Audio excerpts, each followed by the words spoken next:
Hello दोस्तों, welcome to my channel. आज हम बात करेंगे रिसेप्टर्स।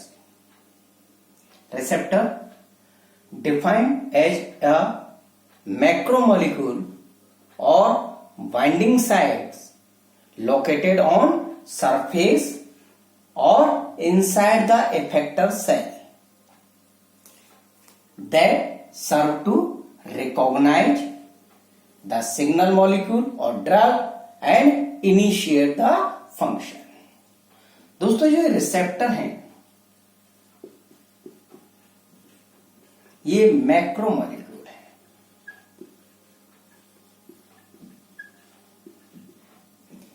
और बाइंडिंग साइट्स हैं जिन पर ड्रग्स और सिग्नल मॉलिक्यूल जुड़ते हैं। ये जो मैक्रोमोलिक्यूल और बाइंडिंग साइट्स हैं ये सेल के सरफेस पर यानी सेल मेम्ब्रेन में और इनसाइड द सेल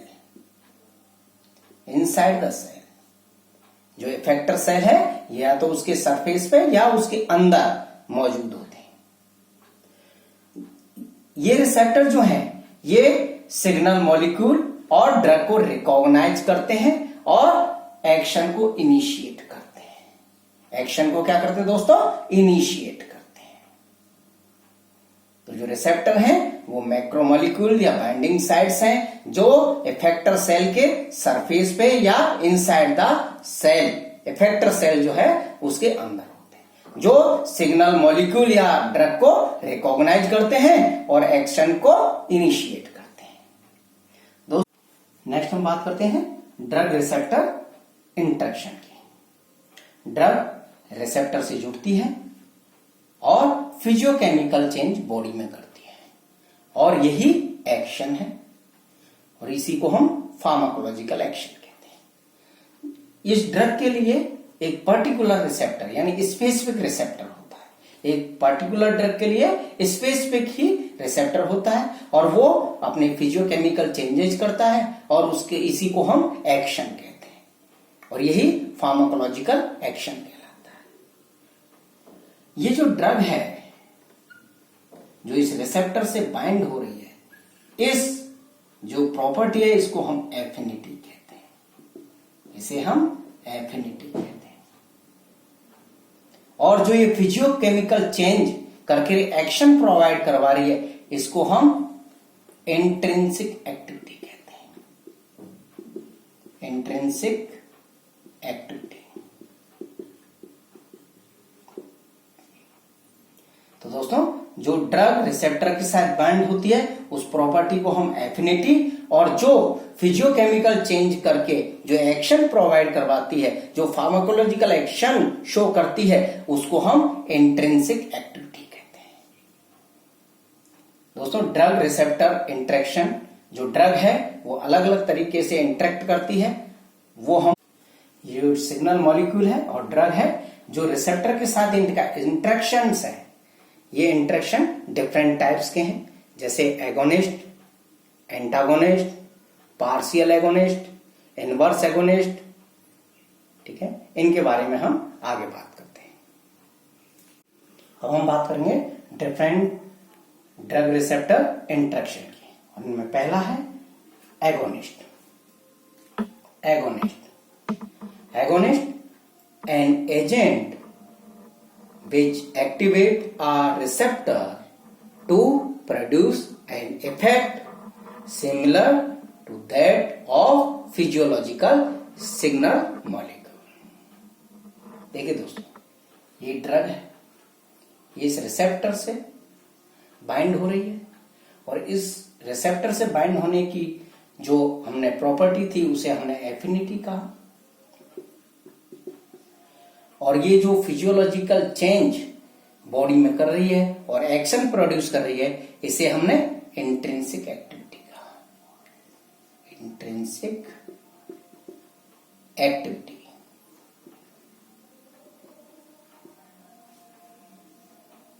तो जो एगोनिस्ट है दोस्तों वो क्या करता है? रिसेप्टर को एक्टिवेट करता है, उसके साथ बाइंडिंग करता है और एक इफेक्ट प्रोड्यूस करता है, एक एक्शन प्रोड्यूस करता है।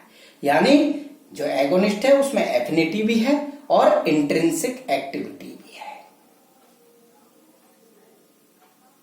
विच is similar to physiological signal molecule. तो ये दोस्तों एगोनिस्ट है जो ड्रग रिसेप्टर से जुड़ करके एक एक्शन प्रोड्यूस करती है। इस एक्शन को हम इंट्रिंसिक एक्टिविटी कह रहे हैं, इस प्रॉपर्टी को जो एक्शन प्रोड्यूस करने की है। और दूसरा जो इससे बाइंड होने की प्रॉपर्टी है उसे हम एफिनिटी कह रहे हैं। क्या कह रहे हैं दोस्तों? एफिनिटी कह रहे हैं। तो जो एगोनिस्ट है उसमें रिसेप्टर से बाइंड होने की भी प्रॉपर्टी है और एक्शन शो करने की भी प्रॉपर्टी है। उस ड्रग एजेंट को, उस ड्रग को हम क्या कहेंगे? एगोनिस्ट। अब हम दोस्तों बात करते हैं इनवर्स एगोनिस्ट की। Inverse agonist, an agent which activate a receptor to produce an effect in opposite direction to that of agonist. जो इनवर्स एगोनिस्ट है दोस्तों उसमें भी दोनों प्रॉपर्टी है, एफिनिटी भी है और इंट्रिंसिक एक्टिविटी भी है। इंट्रिंसिक एक्टिविटी भी है, यानी ये रिसेप्टर से बाइंड भी होते हैं और अपना एक्शन प्रोड्यूस भी करते हैं, लेकिन इनका जो एक्शन है वो अपोजिट डायरेक्शन में है। किसमें है? अपोजिट डायरेक्शन में। किसके अपोजिट डायरेक्शन में दोस्तों? एगोनिस्ट के अपोजिट डायरेक्शन में। इनका जो एक्शन है वो कैसा है? एगोनिस्ट के अपोजिट डायरेक्शन में ये अपना एक्शन शो करते हैं। देखिए दोस्तों, मान लीजिए एक व्यक्ति है ए, वो चल रहा है और चल करके कॉलेज जा रहा है। ठीक है, चल रहा है और कॉलेज जा रहा है और कॉलेज में अपनी स्टडी कर रहा है। ठीक है, तो देखिए ये चल भी रहा है, कॉलेज से बाइंड अप हो रहा है और स्टडी भी कर रहा है। ठीक है, ये चल करके कॉलेज से बाइंड हो रहा है और अपनी स्टडी कर रहा है, यानी इसकी एफिनिटी भी शो कर रहा है और इसका एक्शन भी शो कर रहा है। एक दूसरा व्यक्ति है बी, ये कॉलेज जा रहा है, कॉलेज जा रहा है और कॉलेज जाकर के ये खेल रहा है, प्ले कर रहा है, खेल रहा है।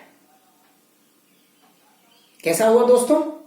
देखिए ये स्टडी कर रहा है, इसके विपरीत डायरेक्शन में ये प्ले कर रहा है। देखिए इसकी भी एफिनिटी है, ये भी कॉलेज से बाइंड हुआ है, लेकिन ये विपरीत एक्शन शो कर रहा है। एक्शन भी शो कर रहा है लेकिन विपरीत एक्शन शो कर रहा है। तो ये इनवर्स एगोनिस्ट हुआ। दोस्तों, पढ़ाई और खेलना दो अलग अलग अपोजिट एक्शंस हैं। एक्शंस हैं लेकिन अपोजिट एक्शंस हैं। ठीक है, तो इनवर्स जो एगोनिस्ट है वो क्या करते हैं? इसके अपोजिट एक्शन प्रोड्यूस करते हैं। नेक्स्ट बात करते हैं पार्शियल एगोनिस्ट की। Partial agonist, an agent which activate a receptor to produce some maximal effect but antagonize the action of full agonist।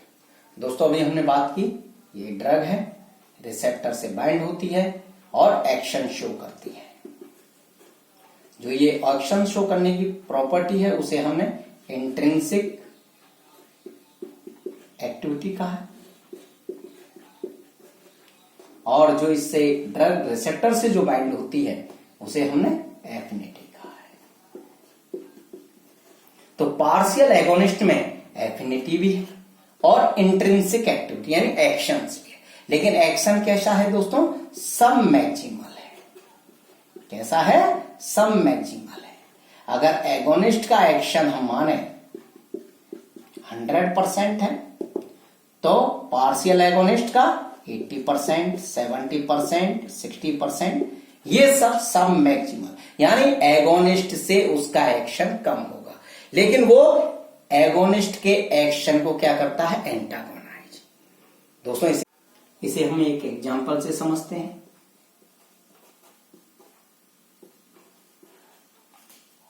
दोस्तों मान लीजिए आप जिम जा रहे हैं, जिम में आपकी एज 30 इयर्स है और आपके साथ 10 इयर्स का एक स्टूडेंट भी जा रहा है, 10 इयर्स का एक स्टूडेंट जा रहा है। अब दोस्तों आप जिम में वेट लिफ्टिंग करते हैं, आप जो गए हैं वो वेट लिफ्टिंग के लिए गए हैं, लेकिन जिम में केवल एक सेट है। अब अगर आप इस वेट लिफ्टिंग के सेट को उठाते हैं तो 100 केजी आप उठा पाते हैं, लेकिन जिससे पहले आप उठाते, ये बच्चा जो 10 इयर्स का है, इसने इस सेट को ऑक्यूपाई कर लिया और ऑक्यूपाई करके इसने 40 केजी वेट उठाया। तो दोस्तों क्या हुआ, जो आप 100 केजी उठा सकते थे, अब ये कितना उठा रहा है, ये 40 केजी उठा रहा है, यानी इफेक्ट कैसा हो गया, सब मैक्सिमल हो गया है। इफेक्ट कैसा हो गया दोस्तों, सब मैक्सिमल हो गया है। तो जो पार्शियल एगोनिस्ट हैं वो क्या करते हैं, वो एंटागोनाइज करते हैं किसके, एगोनिस्ट के एक्शंस को। देखिए क्योंकि सेट एक ही है, अब इसने 10 साल के बच्चे ने ऑक्यूपाई कर लिया है, तो क्या है, आप अपना काम नहीं कर पा रहे हैं, आपका जो एक्शन है वो कैसा हो गया है, एंटागोनाइज हो गया है, आपका वर्क एंटागोनाइज। तो जो एगोनिस्ट है, जो एक्शन शो कर सकता था, उसका काम कैसा हो गया, एंटागोनाइज हो गया। Next, antagonist, an agent which prevent the action of an agonist on a receptor or the subsequent response what does not have any effect its on। इसका कोई अपना, एंटागोनिस्ट का कोई अपना इफेक्ट नहीं होता। ये हमने ड्रग रिसेप्टर से बाइंड होती है, एक स्पेसिफिक ड्रग एक स्पेसिफिक ही रिसेप्टर से बाइंड होती है, और इस प्रॉपर्टी को, जो बाइंडिंग प्रॉपर्टी है, इसको हम एफिनिटी कहते हैं, एफिनिटी। और बाइंड होकर के ये एक्शन प्रोड्यूस करती है। ये एक्शन फार्माकोलॉजिकल एक्शन कहलाता है।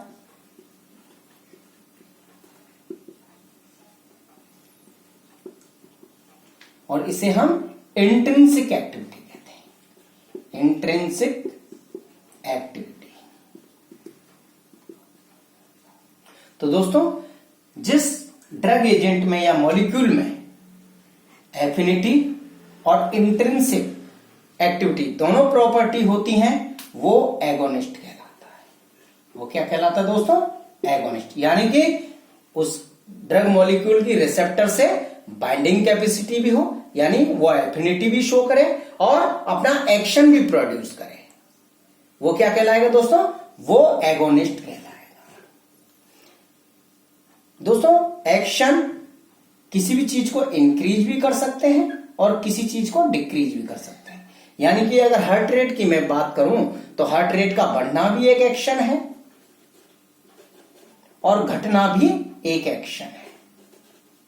तो कोई भी ड्रग जो ये एक्शन शो करती है और एफिनिटी होती है, वो क्या कहलाती है, एगोनिस्ट कहलाती है। लेकिन एंटागोनिस्ट, जिसमें ड्रग से रिसेप्टर बाइंड तो होती है, एफिनिटी तो है, लेकिन एक्शन शो नहीं करती, किसी भी तरीके का वो एक्शन प्रोड्यूस नहीं करती है। जैसे हमने यह बात की थी, does not have any effect it's on, इसका अपना कोई एक्शन नहीं है। तो एंटागोनिस्ट दोस्तों करते क्या है, वो जहां पर ये एगोनिस्ट है, उस एगोनिस्ट जिस रिसेप्टर से बाइंड अप होती है, जिसके लिए उसकी एफिनिटी है, ये एगोनिस्ट एंटागोनिस्ट भी उसी से जुड़ जाते हैं। ये एंटागोनिस्ट उससे जुड़ जाते हैं और इस एगोनिस्ट के एक्शन को या तो डिक्रीज करते हैं या खत्म करते हैं। ये डिपेंड करता है एंटागोनिस्ट की कितनी कंसंट्रेशन है। ये क्या करते हैं, जहां पर जिस बाइंडिंग साइट पर रिसेप्टर की जिस बाइंडिंग साइट पर ये एगोनिस्ट जुड़ता है उसी पर ये एंटागोनिस्ट जुड़ के इनके एक्शन को प्रिवेंट करते हैं। इनके एक्शन को क्या करते हैं दोस्तों, प्रिवेंट करते हैं। इनके एक्शन क्या करते हैं, प्रिवेंट करते हैं। ये दोस्तों दो तरह के हो सकते हैं, एक है कॉम्पिटिटिव और दूसरे हैं non competitive.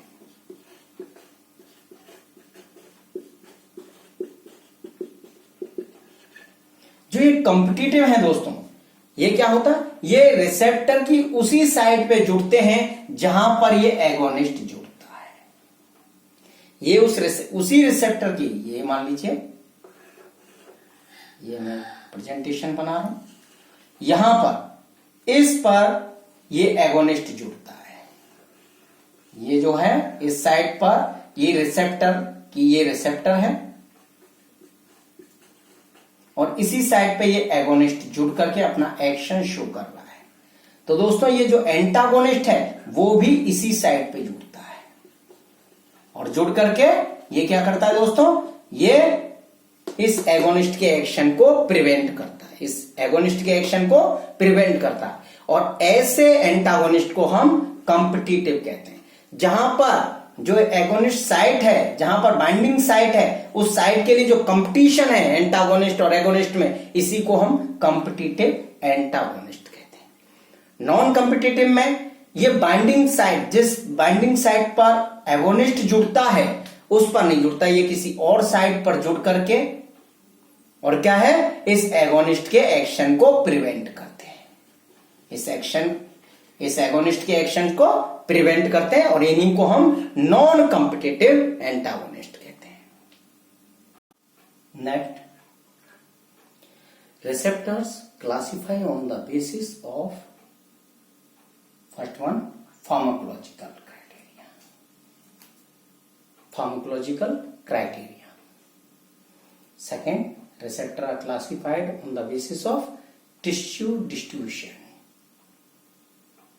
And third one, ligand binding. किस टाइप के लिगेंड से वो बाइंड कर रहे हैं, उस पे बेसिस होता है इनका क्लासिफिकेशन। नेक्स्ट है ट्रांसड्यूसर मैकेनिज्म। जो इसका एक्शन है, रिसेप्टर्स के एक्शंस जो ट्रांसड्यूसर मैकेनिज्म के थ्रू हैं, वो किस मैकेनिज्म के थ्रू अपना एक्शन शो कर रहे हैं, उस पर बेस्ड होता है। नेक्स्ट है मॉलिक्यूलर क्लोनिंग। तो these are the basis of receptor classification.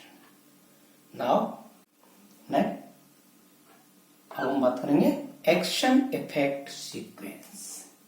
Action effect sequence, इसमें पहली बात करेंगे ड्रग एक्शन की। Drug action include initial combination of drug with receptor resulting in a conformational changes।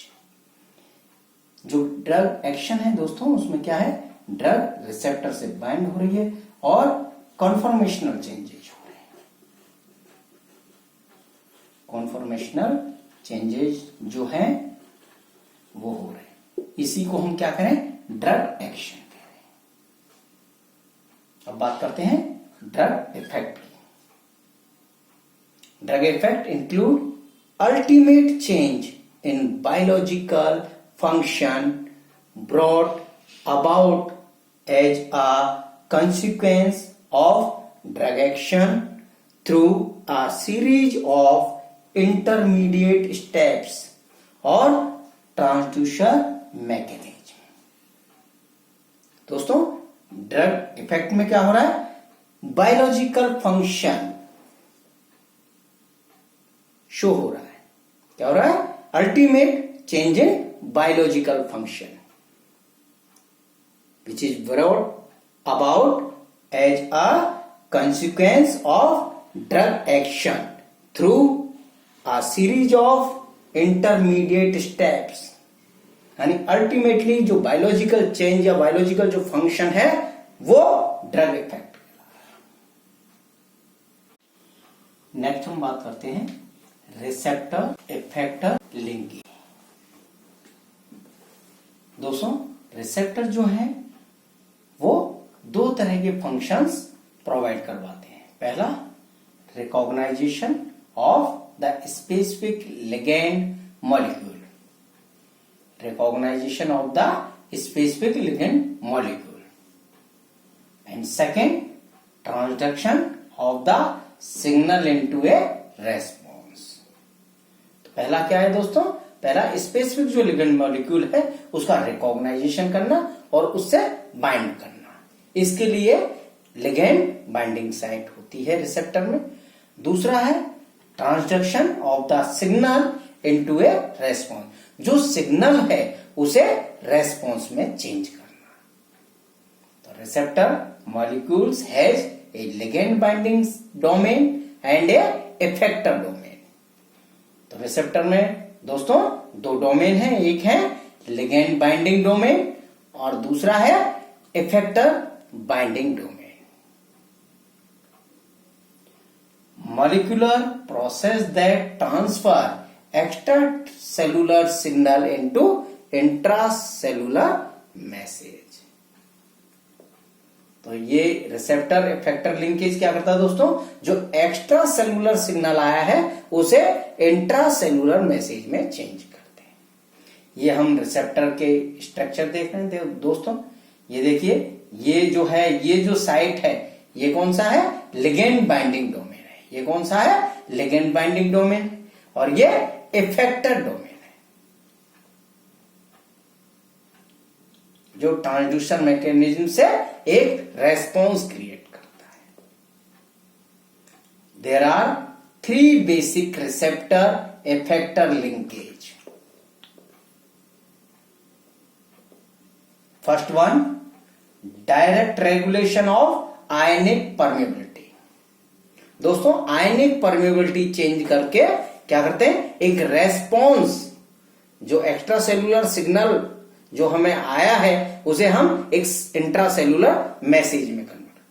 दूसरा, regulation of the Y and intracellular messenger और G protein.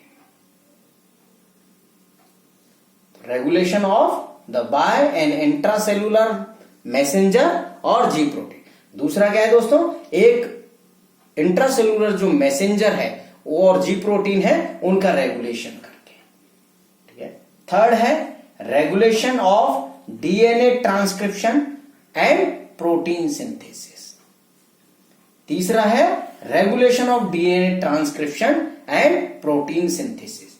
तो these are the 3 basic receptor effector linkage mechanism which provide extracellular signal into intracellular message। जिस दोस्तों आप देख पा रहे हैं ये रिसेप्टर, ठीक है, ये लिगेंड बाइंडिंग साइट है, डोमेन है, जिसमें ये एगोनिस्ट भी जुड़ सकता है और एंटागोनिस्ट भी जुड़ सकता है। अगर कॉम्पिटिटिव एंटागोनिस्ट है तो दोनों में, एगोनिस्ट में और एंटागोनिस्ट में, इसके इस साइड के लिए कंपटीशन होगा। अगर नॉन कॉम्पिटिटिव है तो ये किसी दूसरी साइड पे जुड़ेगा। एंटागोनिस्ट जो है नॉन कॉम्पिटिटिव, वो किसी दूसरी साइड पे जुड़ेगा और वो इस एगोनिस्ट के एक्शन को प्रिवेंट करेगा।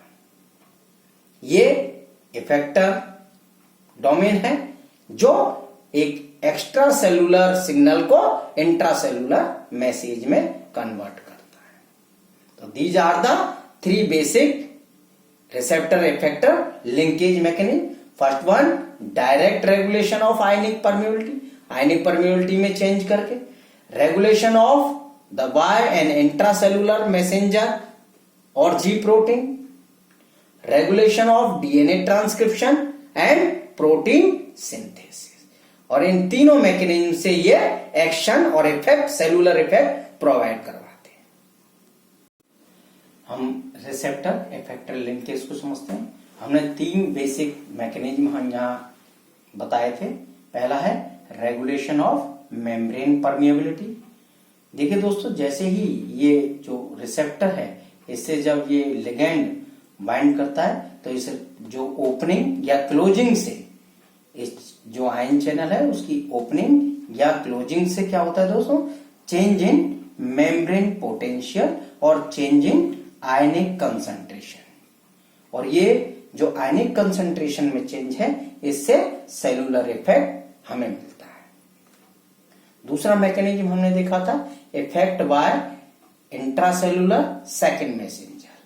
देखिए दोस्तों, जैसे ही ये इस रिसेप्टर से लिगेंड बाइंड होता है, ये यहां पर सेकंड मैसेंजर जनरेट होता है जो फॉस्फोराइलेशन प्रोवाइड करवाता है और उससे एक सेलुलर इफेक्ट हमें मिलता है। थर्ड मैकेनिज्म जो है वह है रेगुलेशन ऑफ ट्रांसक्रिप्शन। देखिए दोस्तों, ये एक लिगेंड है जो क्रॉस करता है मेम्ब्रेन को और उसके बाद जो न्यूक्लियस है, उस न्यूक्लियस पे जो रिसेप्टर है, न्यूक्लियर रिसेप्टर, उस पर बाइंड करके ये एमआरएनए सिंथेसिस और प्रोटीन सिंथेसिस को अफेक्ट करता है और उससे ये अपना सेलुलर इफेक्ट शो करता है। तो ये 3 मैकेनिज्म है जो रिसेप्टर इफेक्टर लिंकेज शो करता है और उससे एक सेलुलर इफेक्ट हमें मिलता है।